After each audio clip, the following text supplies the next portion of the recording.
उपदेशक पद। साकेत नामक नगर में पुंडरिक नाम का राजा राज्य करता था। उसका छोटा भाई था कुंडरिक। कुंडरिक ही पुंडरिक के राज्य का उत्तराधिकारी था, अर्थात युवराज था।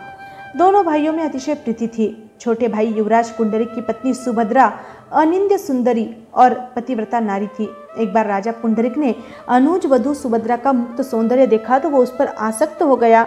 उसने एक चतुर दूती सुभद्रा के पास अपना प्रेम संदेश लेकर भेजी। सुभद्रा ने दूती को फटकार दिया। तब कामासक्त राजा ने सोचा कि यदि मैं अपने छोटे भाई कुंडरिक को मरवा दूं तो सुभद्रा मेरी ही बन जाएगी। अतः कुविचारी कुंडरिक ने अपने छोटे भाई कुंडरिक को मरवा दिया।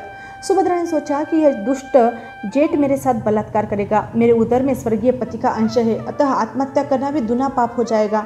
मुझे साकेत नगर छोड़ देना चाहिए। ऐसा विचार कर अपने शील की रक्षा के लिए सुभद्रा राजभवन से निकल गई। वन ही वन चलती हुई सुभद्रा पुंडरिक के राज्य से काफी दूर निकल गई। वन मार्ग में उसे एक सार्थ मिल गया। सार्थवाह व्यापारी भला आदमी था। सुभद्रा उसके साथ हो गई और जैसे पुत्री पिता के आश्रय में रहती है वैसे ही रहने लगी। सार्थ के साथ एक दिन सुभद्रा श्रावस्ती नगरी में पहुंच गई। भाग्य इसी तरह कहीं से कहीं ले जाता है। सुभद्रा श्रावस्ती में अजित सेन सूर्य की शिष्या कीर्तिमती प्रवर्तिनी से मिली। उसके साथ धर्म चर्चा हुई। इससे सुभद्रा के मन को बहुत शांति मिली। उसने कीर्तिमती को अपना विगत वृत्तांत सुनाया और सदा के लिए शांति पाने हेतु उसने संयम लेने का निश्चय कर लिया। अब सुभद्रा से साध्वी सुभद्रा हो गई। साध्वी सुभद्रा ने दीक्षा के समय अपने गर्भ की बात गुरनी जी को नहीं बताई थी, परंतु जब उधर पड़ने लगा तो कैसे छिप सकता था। गुरु से कपट करने वाले का वैसे भी कल्याण नहीं होता। अतः साध्वी सुभद्रा ने सच सच बता दिया कि जब मैं साकेत नगर से आई थी तभी से गर्भवती थी।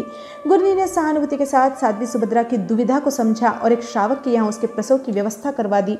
श्रावक के यहाँ ही सुभद्रा के पुत्र का पालन पोषण हुआ और थोड़ा बड़ा होने पर उसे दीक्षा अंगीकार करा दी। उसका नाम शुल्लक कुमार रखा गया। शुल्लक कुमार साधु समुदाय के साथ रहते हुए यथाविधि संयम पर्याय का पालन करने लगा। शुल्लक कुमार जब युवावस्था को प्राप्त हुआ तब इंद्रियों का वेग उसे सताने लगा, अतः संयम आचरण उसके लिए असह्य हो गया। उसने माता सुभद्रा साध्वी से अपने मन के भाव कहे कि मैं दीक्षा से विरत होने का इच्छुक हूँ। माता ने उसे बहुत समझाया पर वह मानने को तैयार नहीं हुआ। तब अंत में माता ने कहा कि पुत्र, तू 12 वर्ष तक मेरे कहने से संयम पथ पर चल। 12 वर्ष बाद जैसी तेरी इच्छा हो वैसा करना। शुल्लक कुमार ने माता का आग्रह मान लिया और 12 वर्ष तक दीक्षा से विरत होने का विचार त्याग दिया। 12 वर्ष बीत जाने पर माता साध्वी की गुन्नी ने पुनः 12 वर्ष के लिए शुल्लक कुमार को अपने आग्रह से रोक लिया।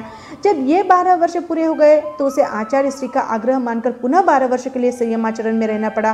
फिर 12 वर्ष उपाध्याय ने रोका। इस तरह शुल्लक कुमार 48 वर्ष तक साधु संघ में रहा, लेकिन अब वह किसी भी मूल्य पर रुकने को तैयार नहीं था। भोगों का वेग जब उत्कट होता है तब किसी को जबरन नहीं रोका जा सकता।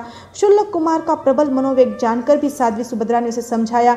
अनेक मुनियों ने भी समझाया, किंतु जब वह नहीं माना तो कर्म शक्ति बली ऐसी मान उसे साध्वी सुभद्रा ने विदा किया तथा उसके विगत जीवन का परिचय बताने हेतु अपने पति युवराज कुंडरिक की नामांकित मुद्रा और एक रत्न कंबल उसे दी और कहा, पुत्र, संसारी नाते से मेरे जेठ और तेरे ज्येष्ठ पिता साकेत नगर के राजा पुंडरिक है। तू उनके पास चला जा। अपने पिता की यह मुद्रिका दिखाकर अपना परिचय देना, वे तेरा राज्य तुझे अवश्य सौंप देंगे। माता से विदा लेकर शुल्लक कुमार साकेत नगर पहुंचा। नगर में एक नाटक हो रहा था। शुल्लक कुमार ने सोचा कि अपने ज्येष्ठ पिता राजा पुंडरिक से कल मिल लूंगा, परंतु आज तो यह नाटिका ही देख लूं। यह सोचकर शुल्लक कुमार नाटक देखने में मग्न हो गया। रात भर नाटक चला। नृत्य करते करते नर्तकी थक गई थी। सवेरा होने को था। थकी नर्तकी के पैर ऐसे शिथिल हो गए थे कि वह हाव भाव का प्रदर्शन भी ठीक से नहीं कर पा रही थी। लगता था कि अब वह थककर गिर पड़ेगी। तब उसकी माता को बड़ी चिंता हुई कि इससे तो किए कराए पर पानी फिर जाएगा और दर्शकों पर अच्छा प्रभाव नहीं पड़ेगा। सब रस निष्पत्ति धूल में मिल जाएगी। अतः नर्तकी की माता ने उसे सावधान करते हुए एक गीतिका गाकर सुनाई। सुट्ठु गायम सुट्ठु वायम सुट्ठु नच्चियम साम सुंदरी अनुपालिय दिहराइये सुमिनंतये मापमाये। हे श्याम सुंदरी, सुंदर गा, सुंदर ही बाजे बजा और सुंदर ही नृत्य कर। यह लंबी रात सुंदर गाते बजाते और नाचते बीत गई, अब इस नाटक के अंत में अथवा रात्रि के अंत में क्यों प्रमाद करती है।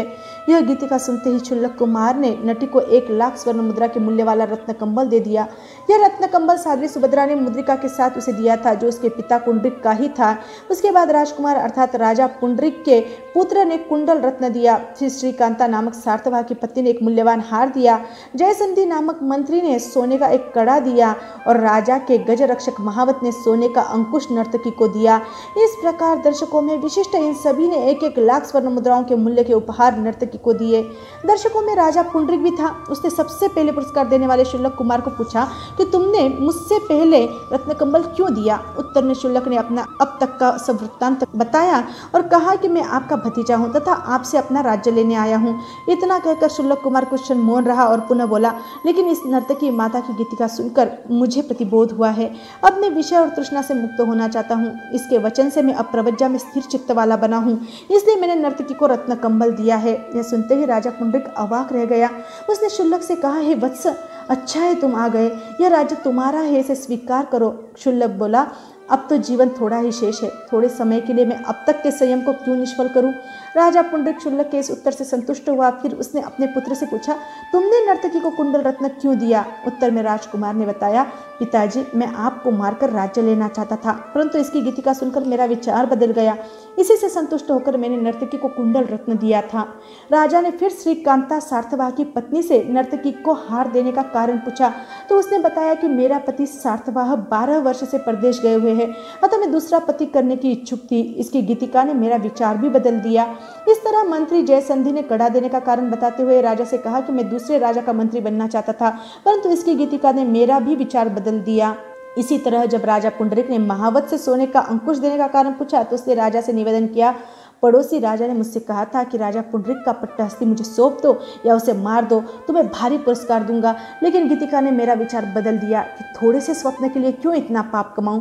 सबके मन की सुनने के पश्चात राजा पुंडरीक ने सबसे कहा, तुम्हें जो ठीक लगे सो करो, मैं भी अब अपने शेष जीवन का आत्मोद्धार करूंगा, उसे आत्मोद्धार में लगाऊंगा। यह कहकर उसी समय साकेत नरेश राजा पुंडरीक ने शुल्लक कुमार के चरणों में दीक्षा अंगीकार कर ली।